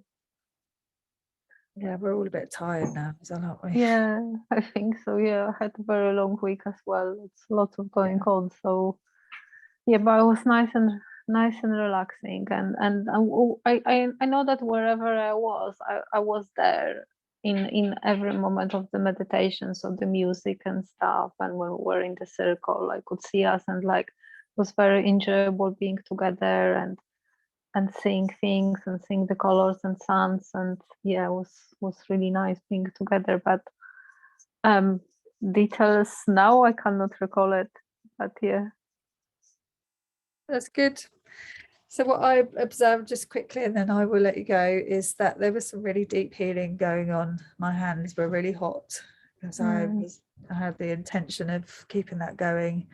In the clearing bit, I felt quite a bit shift during that, from a few people, stuff that just needed to move, that was draining. Actually, to be honest, nothing, didn't feel anything awful moving off anybody at all.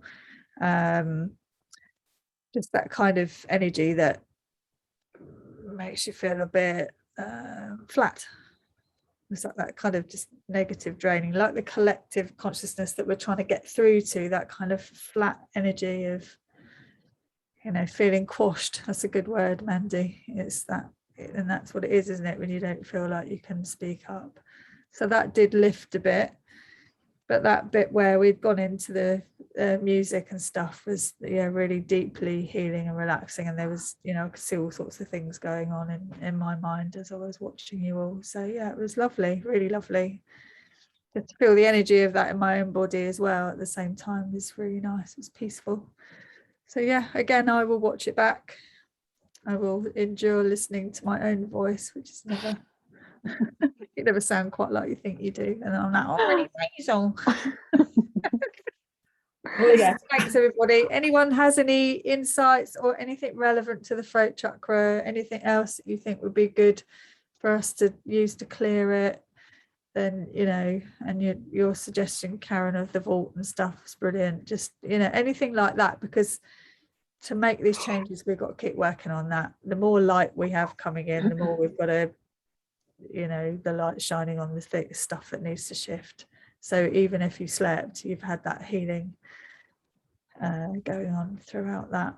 If you listen to it again or not, but if you do listen again, you'll hear something different or a different part or see what comes up. I will send the recording, so you've just got pointers on the slides if ever you wanted to look back at it and add to it or whatever you want to do. All right. Thank you. See you in the group. See some of you in person very soon, and I'll see you all on here in 2 weeks' time. Thank you. Bye bye. Bye bye. Bye bye everyone. Have a good night. Bye bye bye. Okay.